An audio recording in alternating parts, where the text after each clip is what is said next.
And good afternoon, everyone. This is Dan Corey from AECOM, and welcome to the AECOM session. We'll give everyone a couple minutes here, or a minute or so, just to get into the session, and we will be starting momentarily.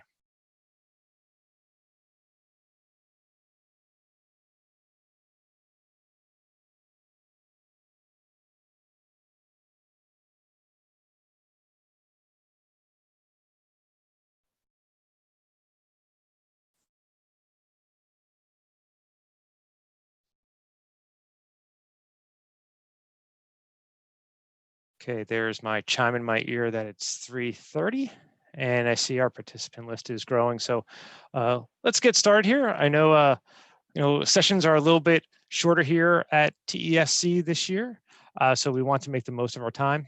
Again, this is Dan Corey from AECOM.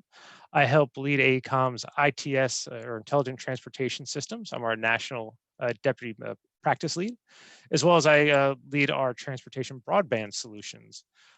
Today we've got a great session. We've seen a lot of sessions today talking about COVID, and throughout this entire conference, you'll be seeing these. One of the things that we want to talk about today is return to service.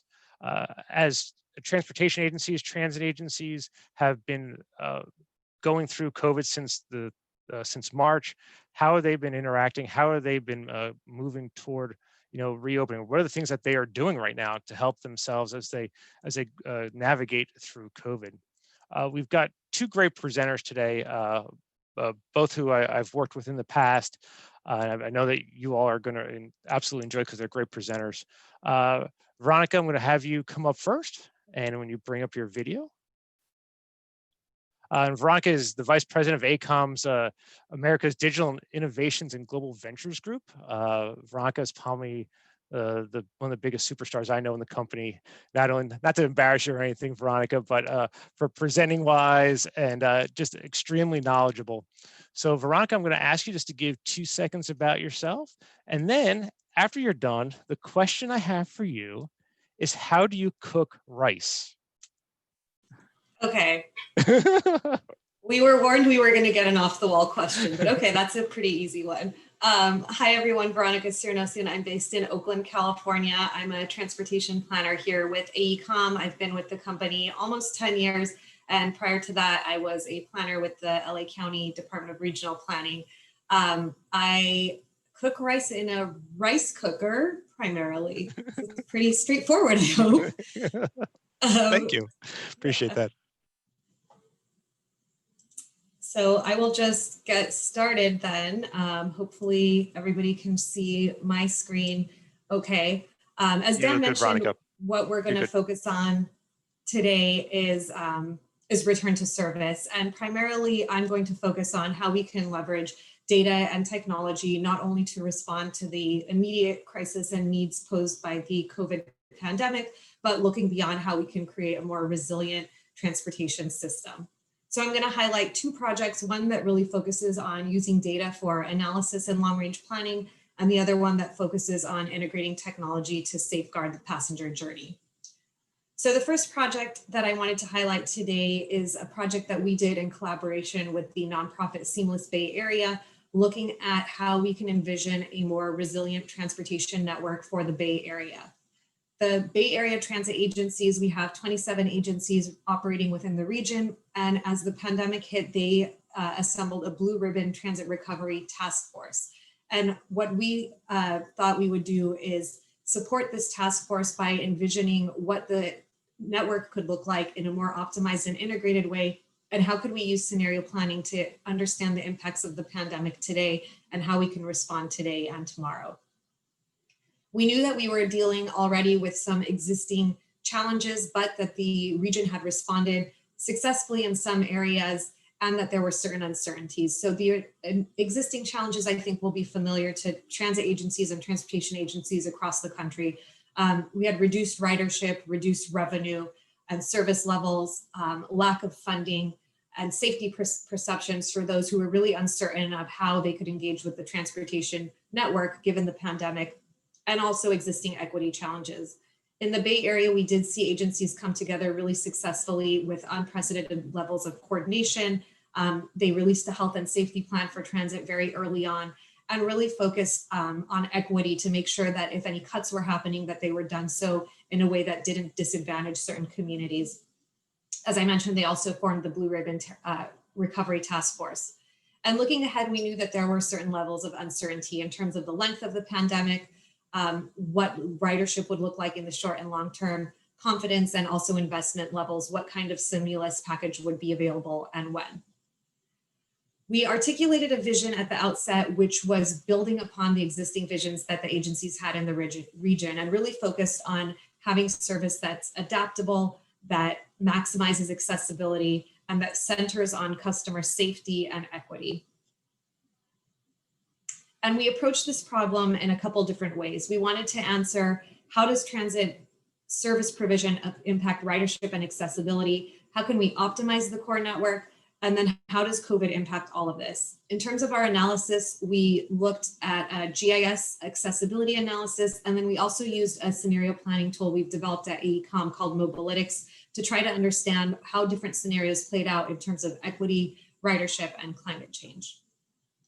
So we developed 3 scenarios and compared them to the baseline. The first scenario looked at what would our core network look like if we left it as is and then assumed continuing low levels of investment. Next, we looked at what would happen if we optimized that core network. So what that means is focusing service where demand is most and where certain communities need it most, but still have low levels of investment. And then the last scenario we looked at was what happens if we optimize the network and think positively, and that maybe we'll be able to get some stimulus funding and growing investment. So we did our analysis using a couple different ways. In terms of accessibility, we looked at the GTSF feeds to see how the different scenarios played out for accessibility. We were specifically interested in how the scenarios impacted communities of concern, which for our region include socioeconomic factors like minority households, low income, as well as zero vehicle households and households with disabilities. And in this video that you see here, we're looking at accessibility comparison by traffic analysis zone to see how accessibility changes for lower income households, with dark orange being a decrease in accessibility and dark blue representing an increase in accessibility. And we can toggle to compare different scenarios to look at peak versus off-peak times and isolate different counties and districts within communities of concern to evaluate accessibility to employment or housing. The next tab compares accessibility by county. And we can see that, we can compare focusing in on different counties and seeing how accessibility changes from them in terms of different locations, different scenarios, and different accessibility. And we can see metrics that change for each of them so that we can see the number of households that change in terms of accessibility for each region. And here by county, similar data represented in a different way and on a different scale. As I mentioned, we have 27 transit agencies, so each of them is interested in a different geography. So we wanted to make this information really useful so that they can really focus in and see how the different scenarios impacted the communities that they care about most.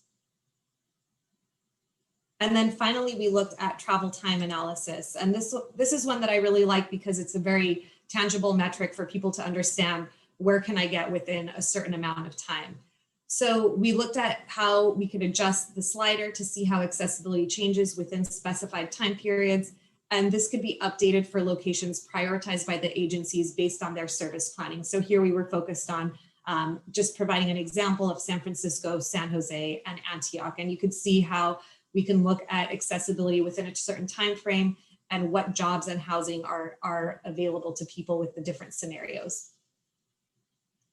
Once we did the accessibility analysis to confirm that the different scenarios we defined actually did increase accessibility for the communities we cared about, we used AECOM's Mobalytics scenario planning tool to help understand how transportation and land use scenarios could impact policy decisions in the future. So Mobalytics provides a range of possible outcomes based on scenario assumptions and definitions, dynamic data, and custom variables. It doesn't predict the future, but it helps provide a range of potential future outcomes. For this analysis, we use variables like availability or not of a vaccine, shelter in place ordinances, public confidence, telework, school reopenings, and access to childcare.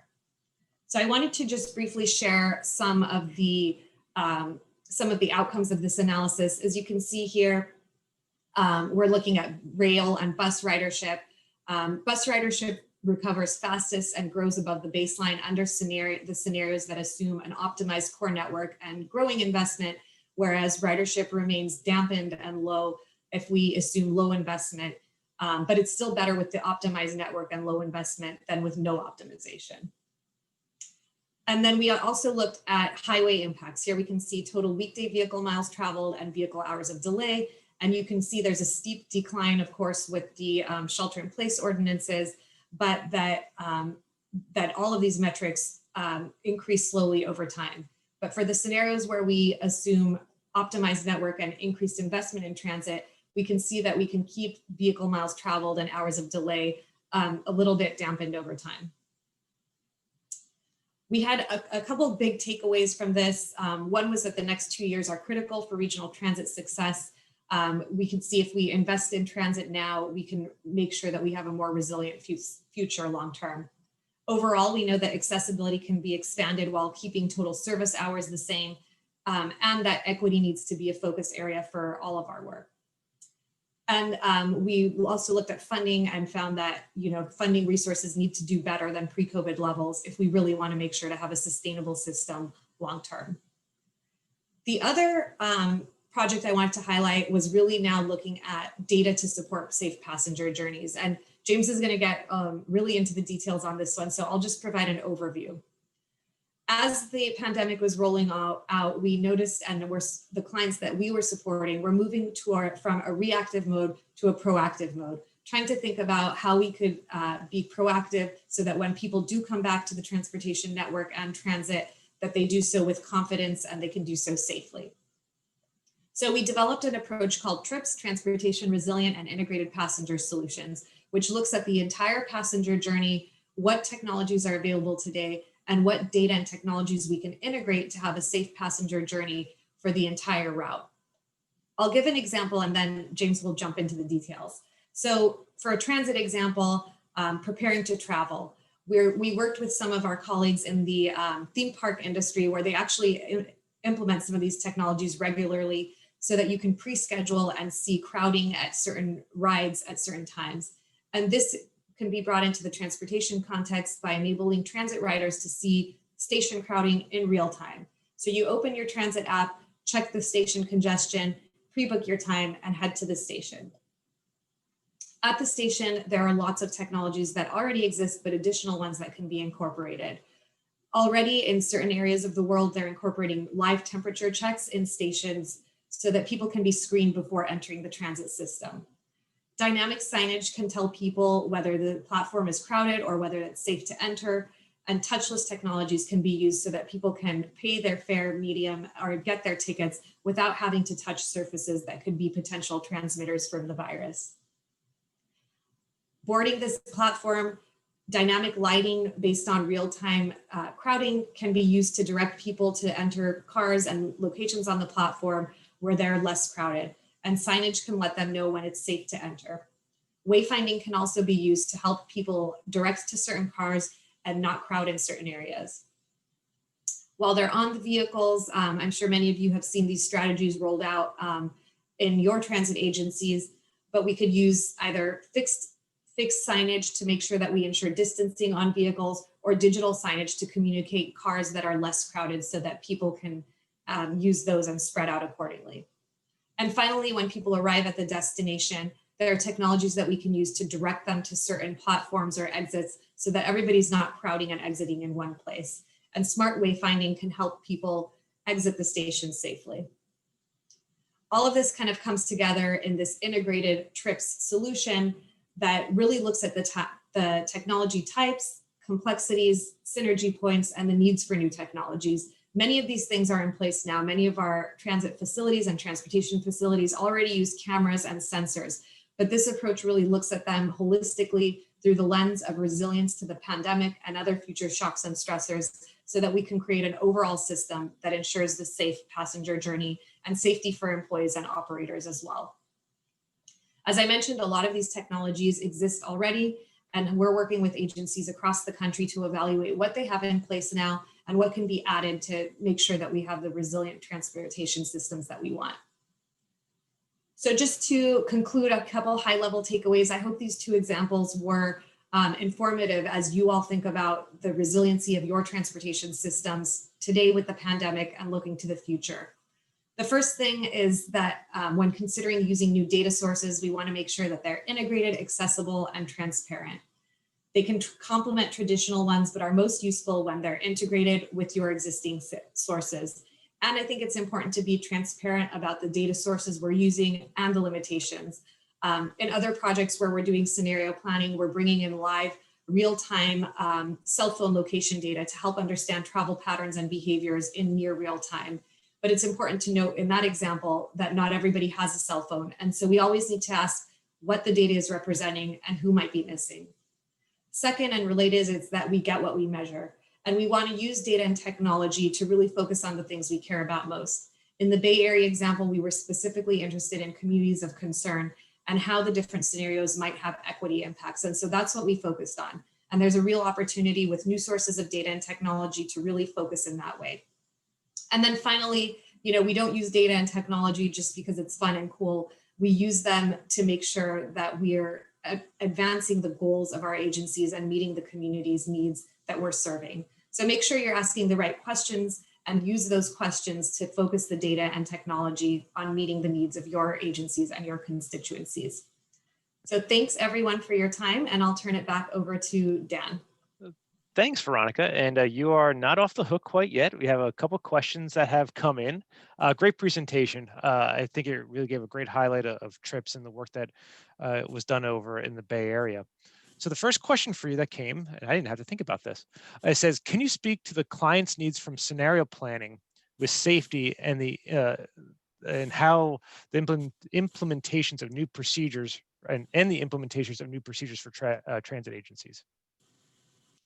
So in terms of safety requirements for transit agencies, I think a lot of us were very familiar with the frankly devastating impacts to transit operators at the onset of the pandemic. So a project that I didn't talk about was we supported the Southeastern Pennsylvania Transportation Authority to help them with best practices from a safety perspective. And some of their very immediate concerns were, how do we help safeguard operators and drivers? And then from a passenger perspective, it was really about having safety for passengers, but also bringing back that public confidence. So for both of those, what we did was a global best practices and benchmarking study, of course, looking to guidance from the CDC, APTA, and other industry organizations. But first and foremost was kind of putting in place those procedures that we knew would help. So for example, mask wearing guidance, encouragement, and incentives. So giving away masks, providing information to riders, putting up physical barriers and shields for operators. So plexiglass shields, putting in those physical barriers on trains and buses so that we can ensure distancing on the vehicles. And then looking up a little bit ahead and still going on in the current moment was, how do we communicate all of this? Because a key thing for transportation is, how do we make sure people feel safe? So helping with social media campaigns, public information campaigns, and making sure that all of the great work that our transportation agencies are doing is actually communicated to people so that they have that level of confidence to come back to the system. No, that's great. I was going to say, can you talk a little bit about PATH and the work that we did? Because I think, that was one of the biggest things where, they were being bombarded by social media saying, oh, these trains are dirty, they're not as clean. And it was a perception versus reality. Can you talk just a little bit about that? Because I think that plays really into that public confidence. Yeah, absolutely. And so our client, Port Authority Trans Hudson, had been getting some negative feedback, frankly, from passengers who were concerned because they saw debris on the trains or things that they perceived were unsafe, were unclean in the station areas. And really the best way that we thought we could support PATH to address this issue was to do a very detailed assessment of exactly what was being done in PATH for the cleaning and disinfection protocols and how that compared to best practices. So we actually had people go out and monitor the trains, ride the trains all day long, monitor every single cleaning activity, or a representative sample, not every single, a representative sample of cleaning activities that were happening at the maintenance facilities, on the vehicles, in the stations, and on the platforms, and document them. And what we found was that, in fact, PATH was doing a very good job and was in line with industry best practices, but it was just these kind of 1 or 2 incidents here and there that people happened to capture on social media. So I think documenting what you're doing, comparing it to the best practices, filling in those gaps if any gaps are identified, and then communicating that information out back to the public so that people aren't just seeing the 1 or 2 tweets that happen to capture, a spilled soda on the train, but they know the comprehensive approach that the agency is taking. And I think that's probably one of the biggest things that we're seeing is making sure that that public confidence is being built because of just not those 1 or 2 people who are giving those negative, social media tweets or whatever. Have them show what they're doing. And I think if I remember correctly with PATH, something that they either weren't waxing the floors or something, so people were like, oh, they're not as shiny as they typically are, so they're dirty, versus no, they're just not doing that on purpose because of COVID situations. So something innocuous as that. Yeah. Okay, Veronica, I got one more question for you. So some of the strategies you talked about with trips have so many disciplines, AI, you have analytics, technology within the stations. Can you talk about how you were able to integrate those all together quickly to respond to the client's needs? One of the things that we saw across clients was that the necessity created by the pandemic brought together different departments within the agency that might not typically coordinate as well. And so this really created an opportunity to look at all those systems. And so many of the agencies that we worked with established COVID response teams, and they were multidisciplinary. And so that really provided a good opportunity and a platform through which to look at those systems in a more integrated way. If your agency hasn't created something like that yet, now might be a good time to explore it. For thinking beyond the pandemic, it might be a certain department within the agency that takes the lead on kind of designing something like trips that's more integrated and then rolling it out to the other departments. But that question, I think, really gets more towards organizational structure and business procedures and operations. And it's a very, I think, a really good and insightful question, because most organizations are not set up to kind of deliver this kind of integrated approach. But I would say, either in response to the pandemic, there's an opportunity to create a more kind of integrated multidisciplinary team within the department, or if not, looking forward, there's an opportunity to kind of task one department, whether that be, the command and control center or maybe operations, to take on something like this and bring in the other departments as needed. Yeah, and I think that's the thing we saw with the clients, that their ability to react, where they might have been very parochial and, yep, I'm only doing this. They realize that there's the greater good, and we have to get passengers back on, because that's the livelihood for the agency, and being able to be flexible.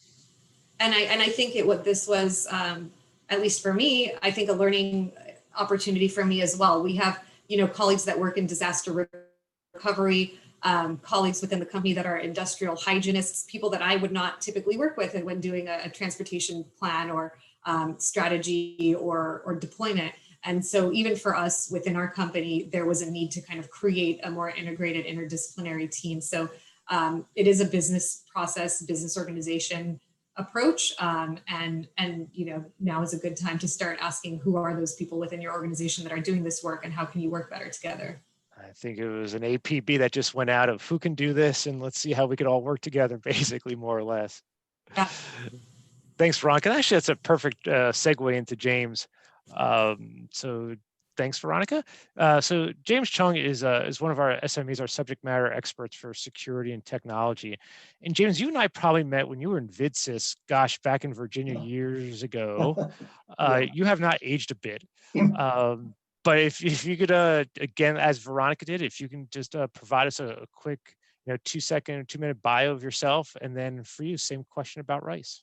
Sure. I actually came from the technology industry and working in the ITS, the arena, I would say 25 years ago. And then I also got involved in security and public safety right after 9/11. And so I've seen the convergence of both ITS and safety coming together. So I'm really a advocate for using technology, but also implementing that with process and making sure people are kind of the overseers of all of that.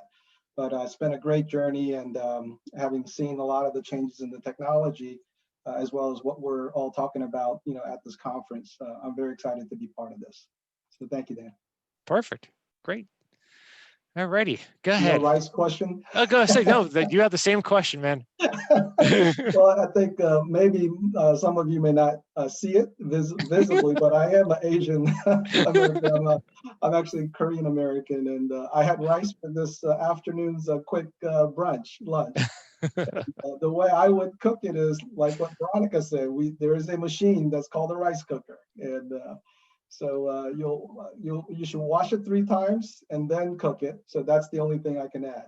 But thank you for that easy question. Yeah. No worries. It's like I was saying to everyone before, I was on a call a couple of nights ago, and that was the icebreaker of how do you cook rice. And I think the funniest answer that I got was boil in the bag, brown rice, just throw it in a pot and let it boil. All right, James. So why don't you go and talk to us about the technology side of return to service? Sure. So I'm going to bring up my screen for everyone. And I think Veronica had done an excellent job of just kind of walking everybody through some of the technology, the data, as well as how we manage and use that data.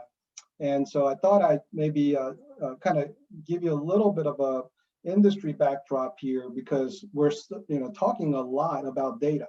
And the case study that I'm going to be reviewing with all of you deals with managing, leveraging, and really implementing the ability to collect data, but also to visualize the data, and then to use that information to make return to service more possible, but also maybe accelerating some of the things that we're challenged with.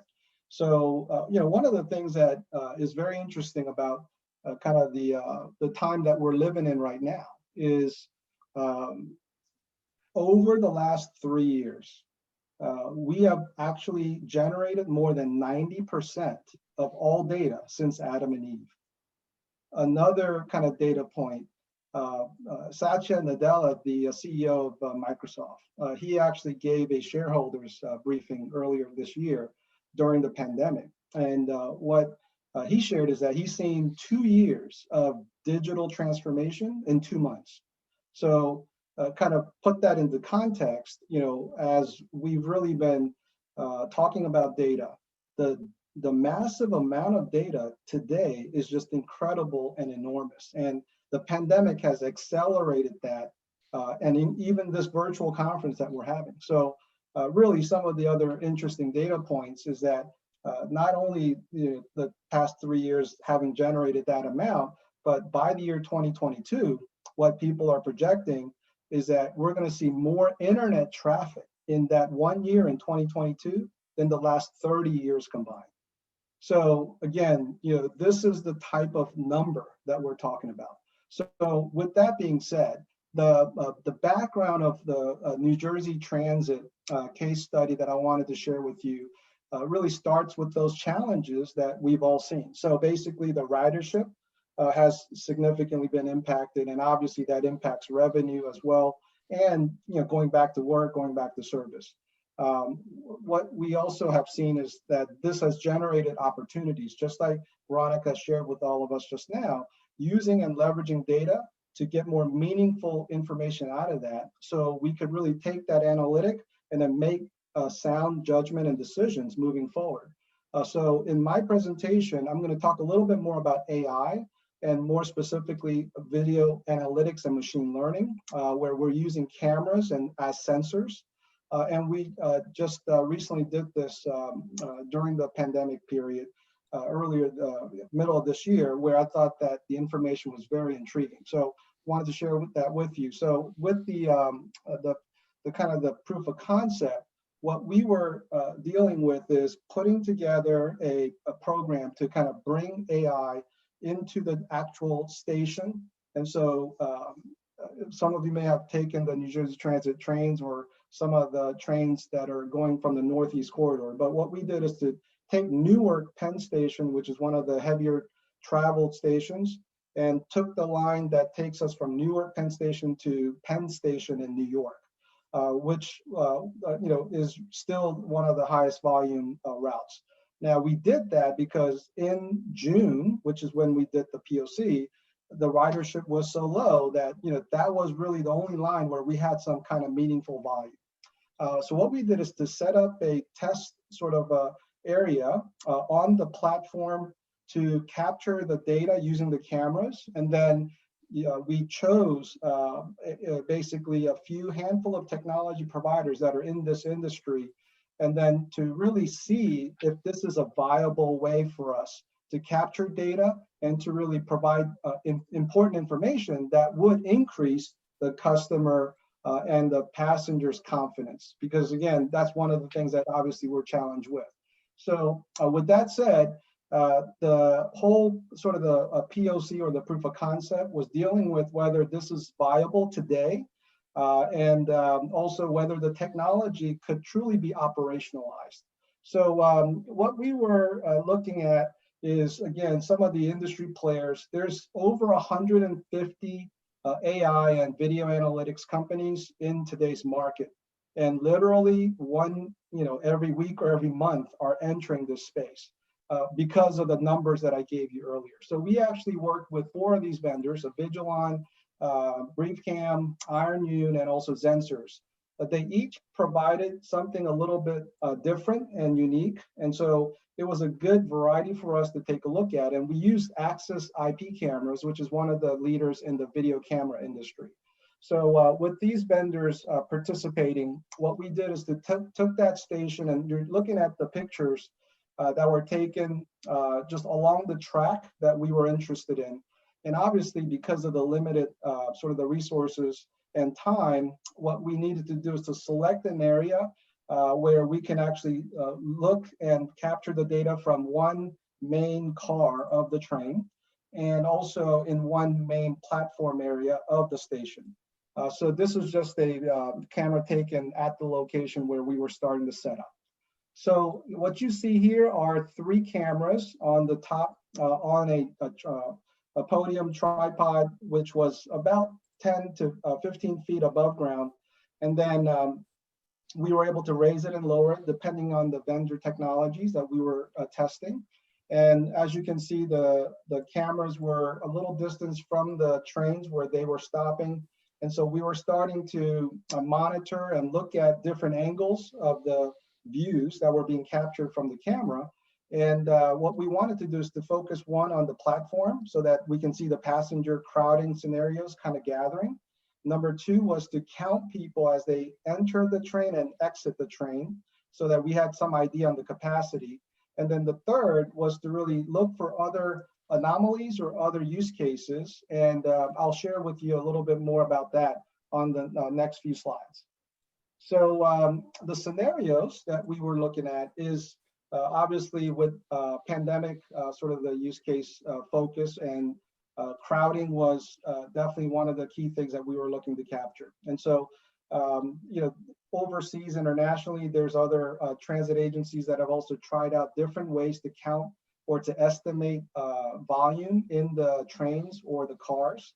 So what we wanted to do is to use analytics to capture how many people were entering and exiting, so that we had some idea of estimating what the capacity of that car may be as it leaves that station.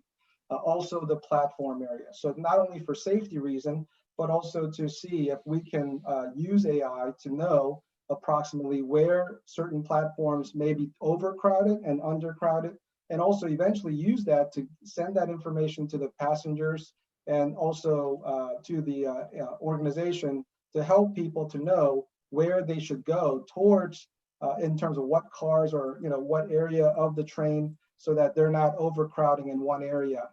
And so we have some social distancing. Also, what we wanted to test out are a couple of other scenarios, like detecting bicycles or strollers or other things, just to kind of see where the technology is. And also what the data in terms of peak periods and volume of the traffic in general was going to look like. So these things, as well as even mask wearing detection to sort of see if that's something viable as well. And I think that as you'll see, as I share with you some of the outcomes of this, we actually were surprised to see the level of accuracy that was substantially higher than what we have normally seen, even dating back 2-3 years ago, where the same type of technology was not performing at the accuracy level that we saw during this POC. This slide gives you a couple of just sample images that we took. One was on the left side, you see the people coming out of the train, as well as people that would be going into the train. So we actually created a boundary in that car so that anything happening within that area, we would be able to capture. Also on the right side, what you're seeing is the passengers being counted. And so the AI and the software and the technology now can differentiate between people and other objects, and even in other kind of situations of, the backpacks to bicycles, etc. The next picture shows you where we were actually turning on a sensor for detecting mask wearing. And so you'll see that people that are wearing the mask are labeled also as having the mask, and then we would count automatically how many may not be wearing a mask in that area or that boundary area that we were interested in. Also the same thing that you're seeing on the right side of the screen. Now, what we also mentioned is that the items that were also of interest is to see if we can filter out non-humans from the scenes. And so this was an example of a bicycle, which is pretty far down the platform area that we were able to capture and to log properly. And then even the backpacks or other items that people were carrying. So we were able to tag that as well. And so now you're able to also see and count how many other objects were part of this scenario. And this would be something more that the security teams may be interested in later, where they may be wanting to know if there are any backpacks or suitcases that are left on the side that may not be associated with an individual. So this was just an example of that. So with all that data capturing, what we did is to use the 6 a.m. to 9 a.m. rush hour window so that, again, we had some amount of volume because we were focused on one station, one track, one car, and one area. So during that sort of the morning rush hour, what we were doing is gathering that information. So here, you can see a little bit of the information about how many people entered and exited the train, and also how many people were wearing a mask. And then we could even flip it to say how many were not wearing a mask, and then some of the social distancing violations if we were able to pick that up. And so this was just a dashboard that that we were using to kind of collect and to present that information. This was another sort of a data sheet where this tells you the peak of volume of passengers during that 3-hour window that we had. And then on the right-hand side, what you're looking at is the sort of the crowded or volume dashboard or dial, so that we could set a threshold, and as the threshold gets closer to being met, we can also give it a color code or send other information out based on that. So a lot of ways that we can share the information, capture the data, but then visualize that data.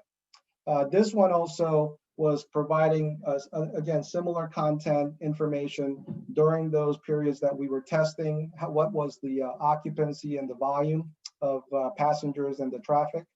And this one was a mobile app where we could also send the data in real time to mobile app to tell you, as like the trips architecture scenario that Veronica shared, as you're going to the station or even at the station, individuals could also see what that looks like in terms of their train that they're planning to take and what the passenger count looks like. And so this was actually being shared through the mobile app as well as on our laptops that we were using to test, where this was happening in real time with a couple second delay probably, but it was pretty much what I would say real time or near real time of the data being shared.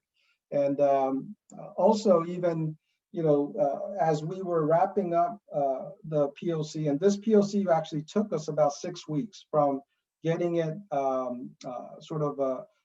identified in terms of what we wanted to do to where we completed the entire test, as well as to kind of put together the final results. And this is a little summary of what we identified. And I think some of this would be very helpful for our discussion that we've been having. So really the data piece is so important now to use in so many different ways to communicate to the travelers and to the operating agencies. And so what we really felt is that the real-time data could help us to increase that ridership confidence. And also, as the expectation of the ridership now is very different, right? I mean, people are definitely more concerned about the social distancing, the crowding, as well as their entire journey planning.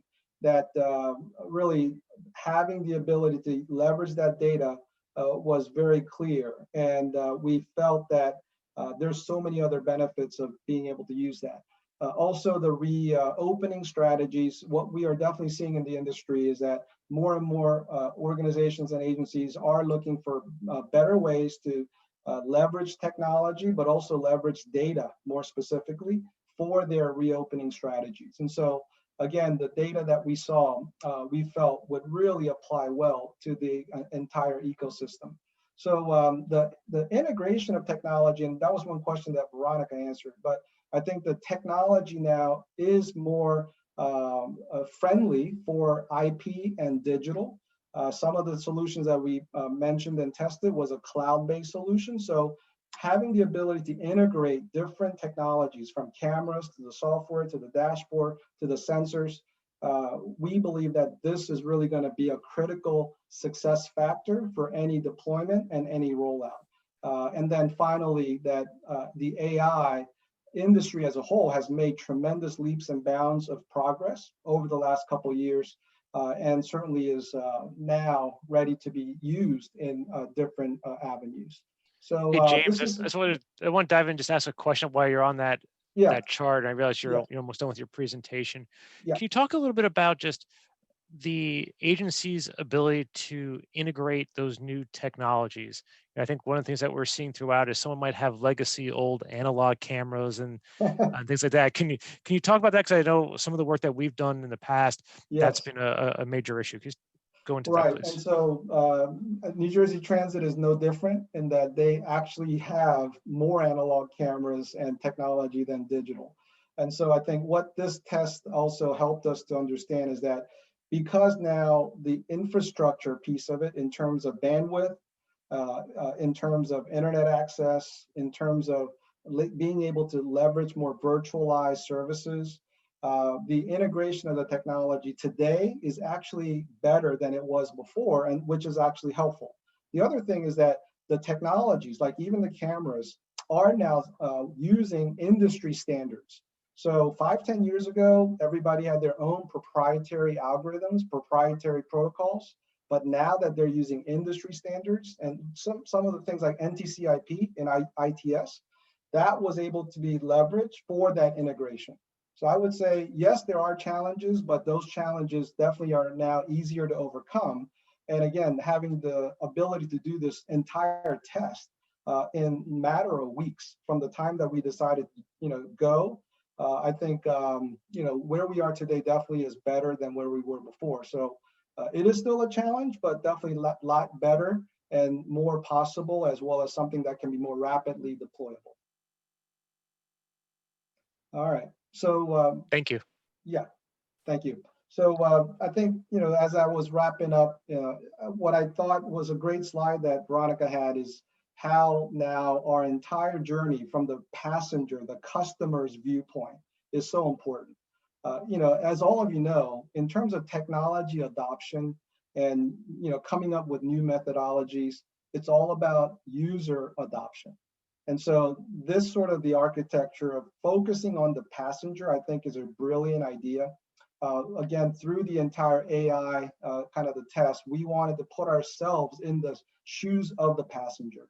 So the ability to use our mobile phones, ability to use the digital signage, as well as getting that information out to the public and other resources are really, I think, eye-opening. And I think the ability for us to now do these things very quickly is making this even more possible. So this was really a wrap-up slide to let you understand that AI is going to be used more and more.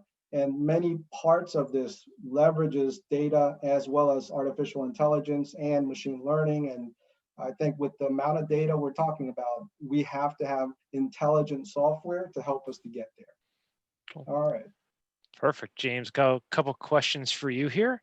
One, I'll just start off with utilizing some of the technologies like BriefCam. As you're going through these COVID scenarios, did the various agencies or did New Jersey Transit come out and say, wow, we could use that for security for X, Y, and Z? And did that spark an interest for them to now relook at how they're doing security? I know we did that for the DRPA. And once we introduced BriefCam, it was like night and day of what you can do with analytics. Yeah. So basically, the police and the public safety has a different mission than operations, for example. But just exactly like what you're asking about here, once we had other users or other stakeholders within New Jersey Transit see some of the data that we were able to now capture and leverage, we did have a lot of interest from the security team to also see how they could use it for other scenarios and use cases, which were not pandemic or COVID-19 related. And so, yes, I think there is a more of a holistic view of how they can leverage data. Although the missions are different from different organizations within the agency, we did see that happening, and I think it was very favorable because they see this as something that's an investment that they can make, which can help not only one group within the entire agency, but also multiple groups across the board. Did you see how this, and I don't know if part of the efforts that you did with New Jersey Transit, if that translated into other agency work that you've done, and have you seen people build upon this, or are people using the same type of methodology or use case through AI? What's been your experience so far? Yeah, so I think similar to that acceleration data that I shared with everybody before I started to share the slides, there's an exponential growth in leveraging AI, leveraging analytics, which hasn't been happening previously. One was the technology was just not ready for prime time or operational use. It was still more demoware. What we are starting to see is that a lot of these technologies have matured and now are really able to take data in real time and to produce the results in real time. And so I would say, really, we are seeing this pattern definitely expanding, and the attraction as well as the interest is growing.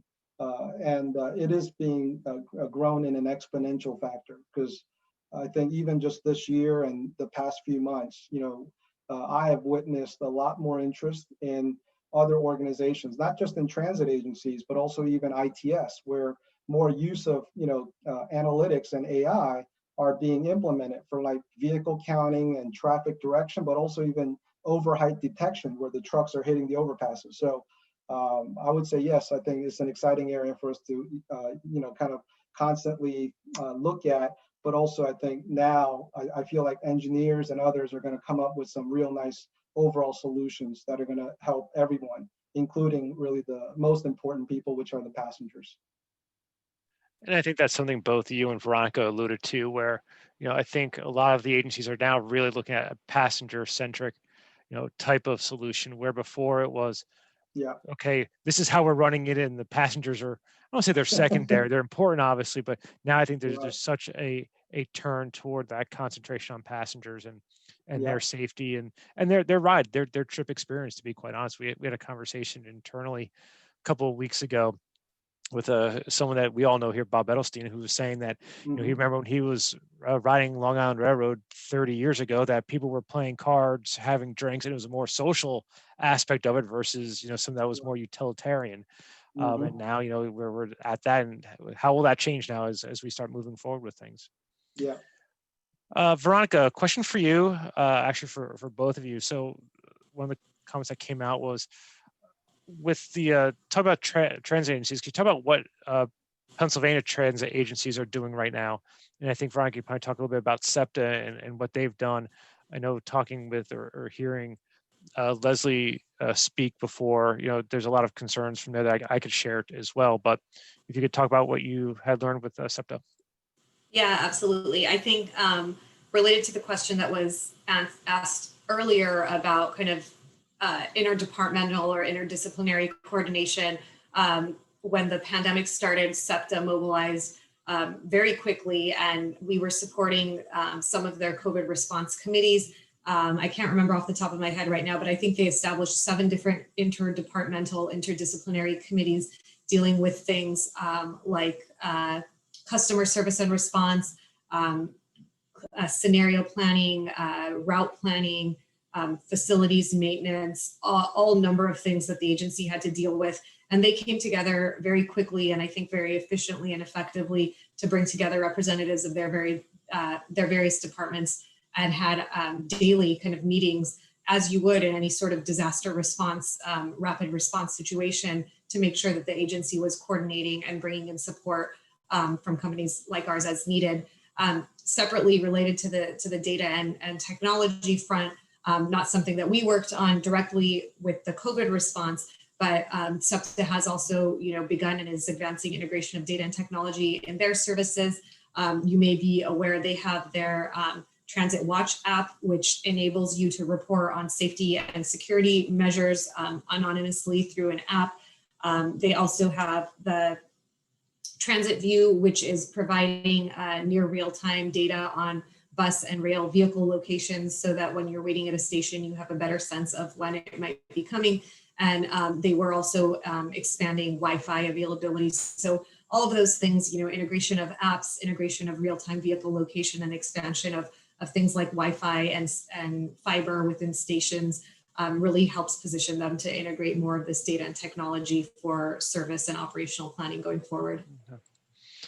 And I know some of the things that SEPTA, just on the non-technology side, just in overall operations, part of the discussion was, especially now, as you can see, is there's more and more people on the buses, more and more people on the trains, that you're going to get to a point where social distancing is going to be impossible. You can't have that 6 foot. So making sure you do have such things as, potentially, constantly having masks being worn. And I don't know, on the work that you all have done, UVB lighting, potentially being used, I don't know, within the buses or in the stations to help, kill off any of the bacteria or the virus. I know there are things. Also with their operations is making sure that workers are safe. I think that was one of the biggest things. I think, Veronica, you probably saw with the cleaning report that not only is it just the operations folks, but as the cleaning staff, maintenance staff is doing things, that had to change their whole perspective of how close you can get to someone else as you're working on a bus or on a train or on a mode of transportation. So a lot of things moving on. Again, we have a couple more minutes for Q&A. I do have more questions for our panelists here. So James, so you mentioned that you've done a lot of work with those various vendors. Can you talk just a little bit about which ones had some really good AI analytics after what you showed on the master? I thought was great. Did they all have that? Are they all competing with one another? Are some ahead of the others? Like I said, can you talk a little bit on that? Yeah, I mean, I guess what I would say is that all of the vendors that we tested for this kind of the case study actually performed at very similar levels in terms of accuracy of detection. And so what that means is, what was the rate of false alarms or data that we collected that wasn't actually, accurate, based on the view, and what was actually accurate based on the view that we were looking at, but also the criteria that were set.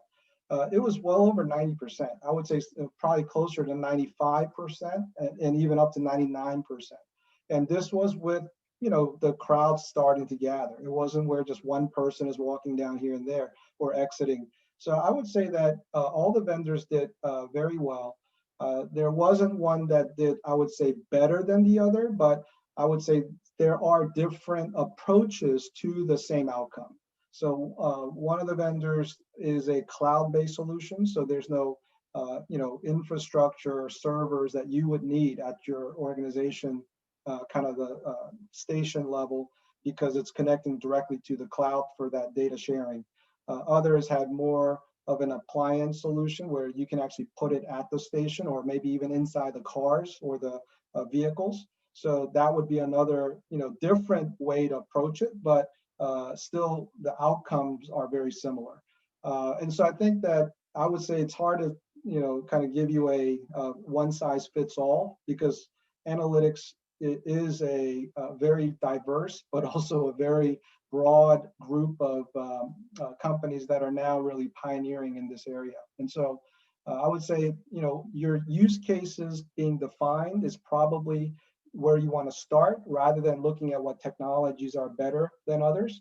And then once you have your use cases, then you can start to see which one fits better into that particular algorithm.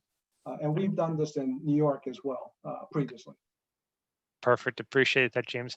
So time for one more question. Veronica, I'm going to leave. Actually, I'll have it to both of you, but Veronica, I'll start with you. Maybe more for you than James, actually. But can you talk about some of the equity solutions that came up?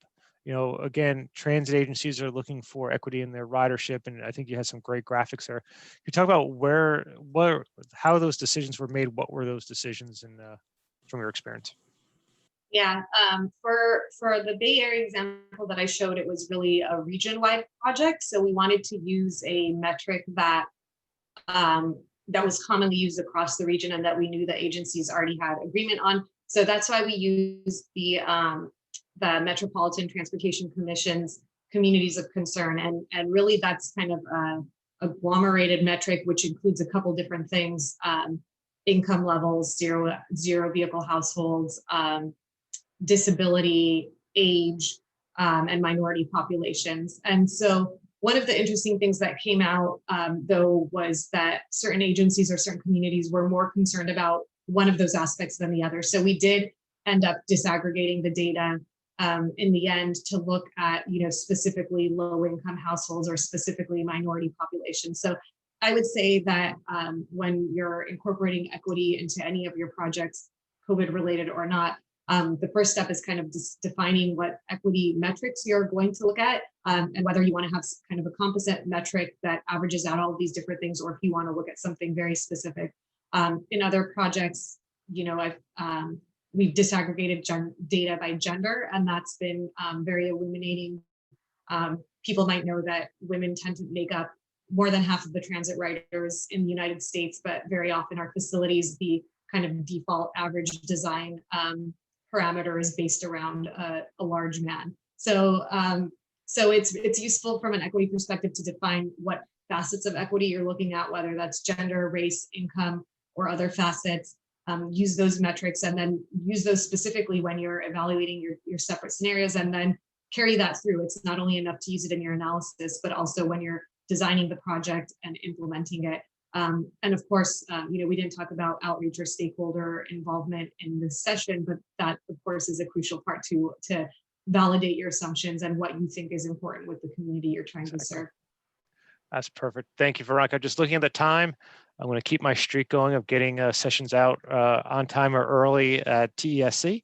So I want to thank both Veronica and James for your time today. Thank you for all those who are in the audience. We had a good group this entire time. Appreciate all the questions. Hammer, on back to you. Any other announcements that we need to make prior to ending the session? No, just a reminder, sessions will resume tomorrow morning at 11:30. So feel free to look around the website, the VFairs website, TESC website, and we have a lot of great exhibitors. There's a lot of information there. There's a lot of available brochures and videos that you can download into your briefcase and share with other folks in your company. So please take advantage of all that. And we look forward to talking to everyone tomorrow. Thank you. Thanks everyone. Appreciate it. Have a great one. Thanks. Bye.